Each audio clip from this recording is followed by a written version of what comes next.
Hey, welcome to our channel. Make sure to subscribe and turn on the bell so you never miss our latest content. The hum of the engine dying in the garage was a sound of finality, a period at the end of a 28-day sentence. I let out a breath I felt like I'd been holding since I stepped onto the helicopter that flew me from the rig. The air inside the car was stale, recycled, but the scent clinging to my clothes was sharp and wild, the salt of the Gulf, the metallic tang of crude oil, the sweat of 12-hour shifts under a relentless sun. It was the smell of my other life, the one that paid for this one. My muscles ached as I heaved my duffel bag over my shoulder. It was a good ache, the kind that came from hard, honest work. But as I walked towards the door that connected the garage to the house, a different kind of tension coiled in my gut. It was a familiar sensation, a strange mix of eager anticipation and a low, humming anxiety. The homecoming jitters. I'd felt them 100 times before. This time, though, the anxiety was winning. I pushed the door open and was immediately hit by a wall of warmth and a carefully curated aroma. Roasted garlic, melted butter, fresh rosemary. It was the scent of home, the one Genevieve always orchestrated for my return. It should have been comforting, a signal that my life on land was resuming. Instead, it felt like walking onto a movie set. My stomach rumbled, a Pavlovian response to the smell, but my heart didn't settle. From the hallway, I could see her in the kitchen. Genevieve, my wife, her back to me. Her blonde hair was swept up in a messy but elegant bun, a few stray wisps catching the light above the stove. She moved with a practiced grace, stirring something in a large pot, her shoulders relaxed. It was a portrait of domestic tranquility, a scene I had carried in my mind through countless lonely nights on the rig. For years, this image had been my anchor. Tonight, it looked like a performance. Everything seemed too perfect, too staged, like an advertisement for a life I wasn't sure I was living anymore. I cleared my throat, the sound unnaturally loud in the quiet house. Genevieve startled, her shoulders jumping. She spun around, her eyes wide with a flicker of genuine surprise, or was it something else? Alarm? Before it was instantly painted over with a brilliant, beaming smile. Declan, you're home. I thought you weren't due until later tonight. Her voice was bright, but there was a slight tremor beneath the surface, a hesitation that pricked at the edges of my consciousness. Caught an earlier flight, I said, my voice rough from disuse. I let the heavy duffel bag drop to the living room floor with a thud. The sound was satisfyingly real in a moment that felt anything but. I walked toward her, and she wiped her hands on her apron before leaning in for a kiss. It came and went in a flash. Her lips were warm but firm, a brief, procedural press against mine. There was no lingering, no deep sigh of relief, no hand cupping the back of my neck to pull me closer. In the past, our homecoming kisses were long and desperate, a reclamation of lost time. This was a checkmark on a list. I missed you, I murmured, trying to salvage the moment. I missed you, too, she replied, already turning back to the stove. The words felt hollow, an automatic response. Where are the girls? I asked, scanning the empty living room, the silent staircase. Rowan's in her room. On the phone, of course, she said, her focus entirely on the simmering pot. And Cora, homework, I think. I let out a short, dry laugh. So, on the phone, too. Genevieve offered a small, non-committal smile over her shoulder but said nothing.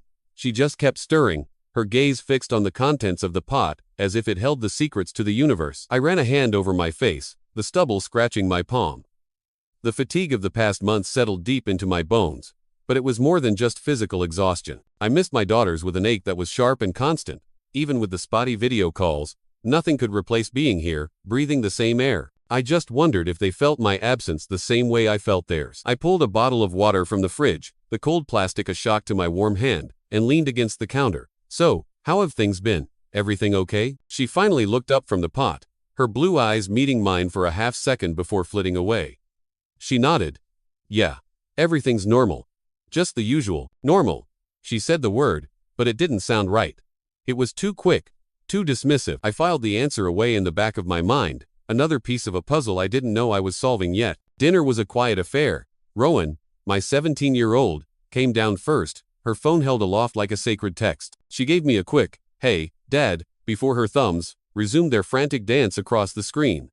Cora, my 14-year-old, appeared next, stretching with a dramatic yawn. Finally home, she joked, her smile lazy but genuine, a small spark in the dimming room. I smiled back, a real smile this time, grateful for that little flicker of connection. But an invisible barrier seemed to hang in the air between us all. I tried to bridge it with small talk, school, friends, hobbies, but their answers were short, clipped, monosyllabic. I told myself it was their age. Teenagers inhabit their own private worlds. Still, a part of me felt a profound sense of loss, a disconnection that felt deeper than just a month apart. Genevieve served the food, a beautiful roasted chicken with herbs and potatoes, and we ate in a silence punctuated only by the clinking of silverware. I watched my family. Genevieve, smiling politely at nothing. Rowan, scrolling through a life that wasn't happening at this table. Cora, picking at her food, lost in her own thoughts. I was here, physically present, but I felt like a ghost, an observer watching a family that had learned to function perfectly without me. The thought was a cold stone in my stomach. I was a guest in my own home. The days that followed did little to dispel the sense of unease that had settled over me. I tried to slip back into the rhythm of home life, to reclaim my space as a husband and father, but it was like trying to put on a suit that no longer fit. The seams were tight, the fabric unfamiliar. I was an actor playing a role I'd forgotten the lines to. Genevieve was the perfect wife on the surface. She made my coffee just the way I liked it in the morning, asked about my day, and kept the house in immaculate order.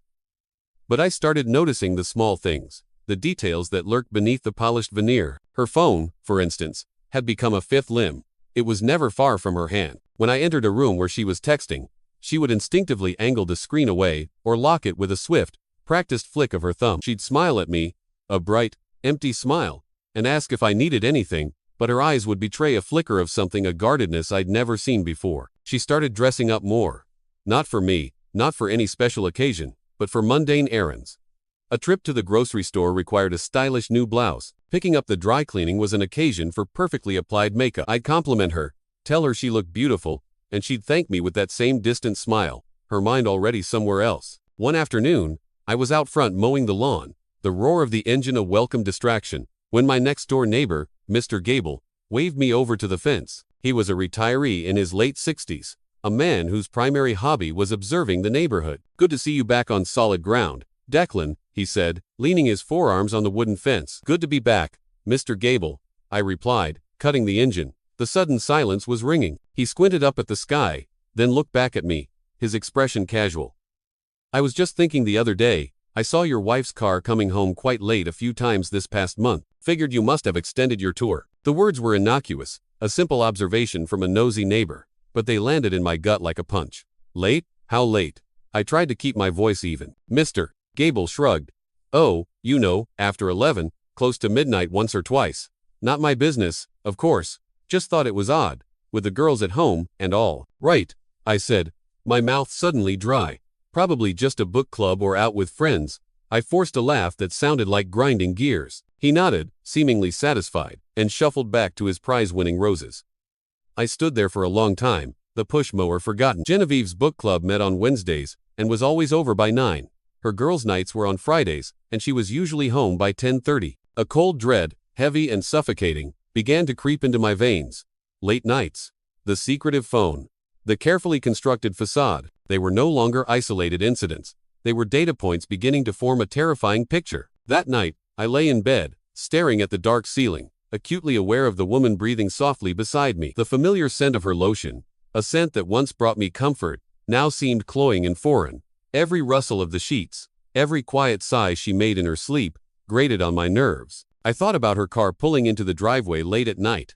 I thought about who she might have been with. I thought about the phone, sitting on her nightstand, a sleek black rectangle holding answers I was terrified to know. For hours, I fought with myself. Invading her privacy was a line I'd never crossed. Our marriage was built on trust, or so I had believed, but something inside me, a primal instinct for self-preservation, screamed that the trust was already broken. I wasn't the one breaking it by looking. I was just confirming its death. Around 2 a.m., when the house was steeped in the profound silence of the deep night, I made my decision. I carefully, slowly, slipped out of bed. My heart hammered against my ribs, each beat a drum signaling my betrayal of the man I used to be. I tiptoed to her side of the bed. Her phone was there, face down on the nightstand. My hand trembled as I reached for it, the cool, smooth glass feeling like a forbidden object in my grasp. Guilt and a desperate need for the truth warred within me as I carried it out of the room and into the cold, sterile light of the bathroom. I closed the bathroom door with a soft click, the sound echoing the snapping of something vital inside me. Leaning against the cold tile wall, I held her phone in my hand. The screen was dark, a mirror reflecting my own strained, pale face. My thumb hovered over the power button. This was the point of no return. Once I looked, I could never unsee. The carefully constructed world I had worked so hard to build could be shattered by what was inside this little device. I punched in the passcode. It was our wedding anniversary, the same code she'd used for years. For a fleeting, hopeful moment, I prayed it wouldn't work, that she had changed it, giving me an excuse to retreat, to live in blissful ignorance. But the screen unlocked, revealing rows of familiar apps. My breath hitched. My hands were sweating, making the phone slippery.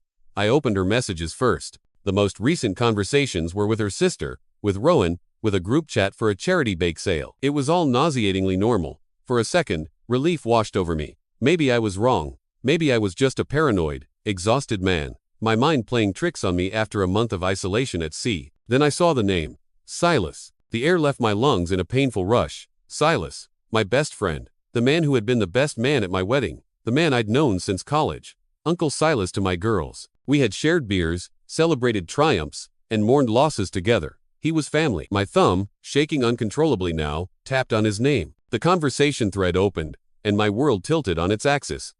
It wasn't just a few friendly messages. It was a novel of deceit.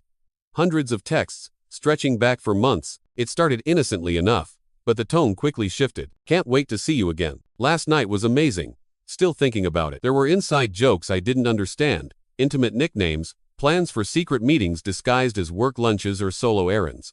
And then, the messages that felt like a physical blow, knocking the wind out of me. He'll be gone for another 3 weeks. The house feels so empty without you. Don't worry, Declan will never find out. He's too wrapped up in his work to notice anything. I think he suspects something since he's been back, but he's too naive to figure it out. Naive. The word burned behind my eyes. I scrolled feverishly, a sick, voyeuristic compulsion taking over. I saw pictures of them together at a restaurant I'd never been to, a selfie of them in his car, laughing, his arm draped casually around her shoulders. A picture of Genevieve, sent to him, wearing a dress I'd never seen. They were living a life parallel to mine, a life built in the shadows of my absence. The world seemed to spin. I felt a wave of nausea and stumbled to the toilet, dry heaving, my body convulsing with the poison of their betrayal. There was nothing in my stomach to come up, only the bile of pure, unadulterated rage. I wasn't just a fool, I was a cliché. The hard-working husband offshore, while his wife and best friend carried on behind his back. The spacious house, the new cars, the fancy vacations. I had sacrificed my time, my presence, for those things. I had held on to the idea that I was doing it all for them, for our family. And they had taken my sacrifice and used it as an opportunity, laughing at my ignorance. I clutched the phone, my knuckles white, a primal urge to storm into the bedroom, to throw the phone against the wall, to scream and rage and demand answers pulsed through me. I wanted to wake her up and watch the confusion on her face turn to fear as I confronted her with her own word. But something held me back. An instinct, colder and sharper than the hot rage, took over. A confrontation now would be messy, emotional. She would cry, deny, twist the story. There would be chaos, and in the chaos, she might win. This betrayal wasn't a crime of passion. It was a calculated, long-term deception. My response had to be the same. With a chilling sense of clarity, I closed the messages. I took a few photos of the most damning texts with my own phone, evidence for a future I hadn't yet planned. Then, I meticulously closed every app, cleared the recent activity, and wiped the screen clean of my fingerprints. I walked back into the bedroom. Genevieve hadn't moved. She was still sleeping peacefully, an image of innocence. The sight of her filled me with a disgust so profound it felt like it was corroding me from the inside. I slid back into bed, the space between us now a vast, unbridgeable chasm. I lay there, rigid and wide awake, until the first gray light of dawn crept through the blinds, my anger cooling from a raging fire into a block of solid, unforgiving ice. The game had changed. I wasn't just a husband anymore. I was a hunter. In the days that followed, I became the finest actor of my life. I pretended that the world hadn't been ripped out from under me. I gave no indication that I knew. I smiled when Genevieve smiled at me. I made small talk about my work. I listened to her fabricated stories about her day. I was playing the part of the clueless husband she believed me to be. But behind the mask, I was watching. Every move she made, every text she sent, every slightly too long phone call she took in another room. I saw it all with a new, terrifying clarity. My focus, however, began to shift. The affair was a brutal wound. But my mind kept snagging on one of Genevieve's texts to Silas. I don't think he'll ever find out. It was sent in a context that didn't seem to be about the affair itself. It felt bigger, more significant. Find out what? What other secret was she hiding? A terrible thought, a monstrous, unthinkable possibility, began to take shape in the darkest corners of my mind. It was something I had never questioned before because a man in love has no reason to. It was a foundation stone of my entire life, of my identity as a father, What if the lie was deeper than an affair? My gaze fell upon my daughters. Rowan, with her dark hair and serious eyes, so much like my own mother. There was no doubt she was mine. But then I looked at Cora, my sweet, bubbly Cora, with her bright blonde hair and blue eyes, a perfect miniature of Genevieve. I had always marveled at how she was her mother's clone, with none of my features. I'd laughed about it, chalked it up to the mysteries of genetics. Now, that thought filled me not with amusement, but with a cold, creeping horror. Silas had blonde hair and blue eyes. The thought was so vile, so destructive, that I almost dismissed it. But it took root, a poisonous weed in the ruins of my marriage. I had to know. I couldn't live one more day in a house that might be built on a lie of that magnitude. That evening, I sequestered myself in my home office, the one place that still felt like my own. Under the pretense of catching up on work emails, I opened my laptop and typed at home DNA paternity test into the search bar. My fingers felt like clumsy, foreign objects on the keyboard. Page after page of results appeared, labs with discreet packaging, promising 99.9% accuracy, with results in a matter of days.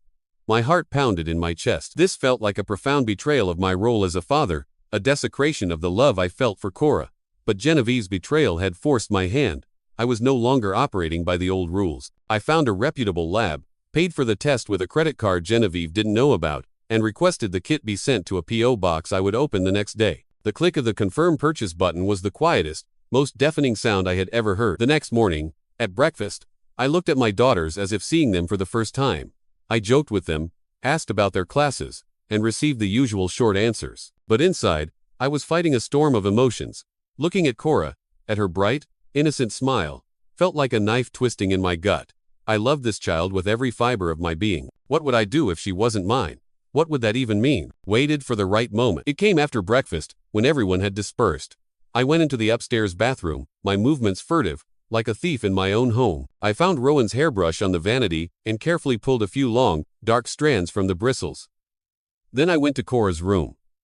Her brush was on her desk. I plucked several fine, blonde hairs from it, my hand shaking so badly I almost dropped them. I sealed each sample in a separate small plastic bag, labeled them with a black marker, and tucked them into my pocket. The act felt sacrilegious. These were not just strands of hair, they were symbols of my doubt, a physical manifestation of my broken trust. Later that day, I drove to the post office, my stomach in knots, and mailed the small, discreet package. Those were the longest days of my life. I existed in a state of suspended animation, going through the motions of a life that no longer felt real. Every time Cora laughed, every time she called me daddy, my chest tightened. I was caught in an impossible emotional paradox. A part of me prayed, desperately, that the test would prove my fears wrong, that she was my biological child, and I would only have to deal with Genevieve's affair. But another, darker part of me knew that if she wasn't mine, it would confirm that my entire life, my entire reason for being, had been a fraud from the very beginning. I didn't know which truth would be worse. I just knew that either way, the man I was before would cease to exist. A week later, my phone rang. The caller ID was an unknown number from a city I didn't recognize. I knew, with a gut-wrenching certainty, what it was. I was in the backyard, staring blankly at the overgrown lawn I was supposed to have mowed days ago. I let it ring twice more before my thumb, feeling heavy and numb, swiped to answer. Hello? My voice was a croak. May I speak with Declan Henderson, please? The voice on the other end was female, professional, and devoid of any emotion. This is he. Mr. Henderson, this is Catherine from the Meridian Genetics Laboratory. We're calling to inform you that the results of your paternity analysis are available. I closed my eyes, gripping the phone so tightly the plastic creaked. The world seemed to fall silent. I could no longer hear the birds chirping or the distant sound of traffic. There was only the sound of my own blood roaring in my ears. Go ahead, I managed to say. The pause on the other end lasted only a second, but it stretched into an eternity. It was a second in which two possible futures hung in the balance. Mr. Henderson, she said, her tone still unnervingly clinical, the paternity test confirmed that the individual designated as Child 1, Rowan, is your biological daughter with a probability of 99.99%. A small, hollow part of me felt a flicker of relief. However, she continued, and the word hung in the air like a guillotine. For the individual designated as Child 2, Cora, the results show a 0% probability. She is not your biological daughter. My world didn't just stop. It imploded. It collapsed into a black hole of silence and pain. 0%. The words were so absolute, so final. Amanda, the little girl I held in my arms the day she was born, the one I rocked to sleep through countless nights of colic, the one whose scraped knees I had bandaged, the one who had called me daddy ever since she could talk. She wasn't my daughter. The lab representative kept talking, her voice a meaningless drone in the background, explaining things about test accuracy and options for retesting. But I wasn't listening anymore. I mumbled a thank you and ended the call. I stood there, phone in hand, staring at the green grass without seeing it. A strange calm washed over me, the kind that follows a catastrophic explosion. The rage was there, a white-hot core of it deep inside me, but it was encased in a thick layer of ice. Genevieve hadn't just cheated on me. She had lied to me for 14 years. She had let me love, raise, and provide for another man's child. Silas's child. She had made a mockery of my fatherhood, of my entire life. I walked back into the house, as if in a daze. I climbed the stairs slowly, each step feeling like it weighed a ton. I stopped outside Cora's bedroom door. Soft music was playing from inside. I could hear her humming along. I lowered my head, my forehead resting against the cool wood of the door. I loved her. God, I loved her like she was my own flesh and blood. Because to me, she always had been. The love was real, but the foundation it was built on was a lie. The fury, which had been a simmering heat, began to boil. It was a righteous, biblical anger. But I contained it. I wouldn't explode. Not yet. An explosion would be too quick, too merciful. This wasn't a wound that could be healed with a shouting match. This was a demolition, and the destruction I was about to cause needed to be carefully, meticulously planned. I went to my office and closed the door. I pulled out my laptop and opened a new file. At the top, I typed the words, "The anniversary." Our 20th wedding anniversary was in 3 weeks. Genevieve had already started talking about it, suggesting a special dinner at home with our closest friends. Our closest friends. The irony was so bitter it made me want to laugh. It was the perfect stage. My first call was to a man named Arthur Vance, the most ruthless divorce attorney in the city. "Mr. Vance," I said, my voice steady and cold, "my name is Declan Henderson. I need to hire you. I want to file for divorce on the grounds of marital fraud, and I want to make sure my wife walks away with absolutely nothing." For the next 3 weeks, I was a ghost haunting my own life. I moved through my days with a chilling purpose, my grief and rage channeled into a singular, methodical plan. I smiled at Genevieve. I helped Cora with her math homework. I talked to Rowan about her college applications. On the surface, I was the returning husband and father, reacclimating to domestic life. Beneath it, I was an architect of ruin. I met with Arthur Vance twice a week, providing him with the photos of the text messages, bank statements, and every piece of financial information I could gather. We prepared the paperwork, ensuring that every asset I had earned through my sweat and sacrifice was protected. I was determined that Genevieve would not be rewarded for her years of deceit. But the legal and financial victory wasn't enough. I wanted her to feel the public shame, the same humiliation she had been silently inflicting on me for years. I wanted to strip away her carefully constructed mask of the perfect wife and mother in front of the very people she sought to impress. The opportunity, as planned, was our anniversary dinner. Genevieve was thrilled with the idea, seeing it as a way to reinforce the illusion of our happy marriage. "Just a few close friends, darling," she'd said. A simple, elegant evening. She had, of course, invited Silas. On the night of the dinner, the house was transformed. Candles flickered on the dining table, soft jazz played from the speakers, and the air was filled with the scent of a gourmet meal Genevieve had spent all day preparing. Our friends arrived one by one, bearing gifts and offering congratulations. I greeted them all with a calm smile, shaking hands, accepting their good wishes, my heart a cold, steady metronome counting down the seconds. Silas arrived last. He clasped my shoulder, a look of false sincerity in his eyes. 20 years, man, congratulations, you too are an inspiration." I smiled back at him, a wide, predatory smile. "Thanks, Silas. It means a lot to have you here tonight." The urge to drive my fist into his face was so strong it made my hand tremble. I shoved it in my pocket. Genevieve was glowing. She moved through the room with a wineglass in her hand, a radiant hostess basking in the spotlight. At one point, she came over to me, her hand resting on my cheek. "I love you so much," she whispered, her eyes bright with unshed tears of joy. My stomach turned. I looked directly into her eyes and replied, my voice smooth as glass, "I love you, too." It was the last lie I would ever tell her. When everyone had settled in the living room with their drinks, chatting and laughing, I picked up my phone. "Everyone," I said, my voice cutting through the chatter, firm and clear. The room quieted. "Before we sit down for dinner, I want to share something really special. A little tribute to my wonderful wife." Genevieve beamed at me, her face a mask of loving ignorance. I connected my phone to the large smart television mounted over the fireplace. Taking a deep breath, and without breaking eye contact with her, I opened my photo gallery. The first image that filled the screen was a screenshot of a text message. "From Genevieve to Silas. Can't wait to see you again. Robert's never going to find out. Silence. A thick, suffocating silence fell over the room. The words hung in the air, stark and undeniable in high definition. I clicked to the next image. I think he suspects something, but he's too naive. Genevieve's face went chalk white. The wineglass trembled in her hand before it slipped from her fingers, shattering on the hardwood floor, the red wine spreading like a pool of blood. What? Her voice was a choked, breathless whisper. I crossed my arms, my expression unyielding. I figured tonight, on our anniversary, was the perfect time to show everyone what's really been going on in our marriage. The room was frozen in shock. Our friends exchanged horrified glances, their smiles gone, replaced by gaping mouths. Sarah stammered, looking around the room like a cornered animal searching for an escape. Declan, please, don't do this. Her voice was barely audible. I just smiled, a cold, empty gesture. Then, I dropped the final bomb. But the affair wasn't even the worst part, I announced to the silent room. By the way, everyone, I have another piece of news. Cora isn't my daughter. The air was sucked out of the room. Genevieve staggered back as if I had physically struck her. Rowan, who had been watching from the doorway, gasped, her hand flying to her mouth. Silas stood rooted to the spot, a statue of guilt. What? Rowan's voice, trembling and sharp, shattered the silence. I turned to my older daughter, my heart breaking that I had to do this in front of her, but knowing it was the only way. I had a DNA test done. Cora isn't mine. Your mother lied to me for 14 years. Genevieve finally broke, collapsing into gut-wrenching sobs, tears streaming down her pale face. Declan, please, we can talk about this. We can fix this. There's nothing left to fix, Genevieve, I said, my voice devoid of all emotion. I walked to the side table where I'd left a manila envelope. I pulled out the divorce papers and set them on the coffee table in front of her. I've taken care of everything. My lawyer will be in touch with yours. She collapsed to the floor, her body shaking with uncontrollable sobs. Silas, seeing the utter devastation, tried to slip away toward the door. I pointed a finger directly at him. And you? I hope she was worth it. He didn't say a word. He just turned and walked out the door without looking back, a coward to the very end.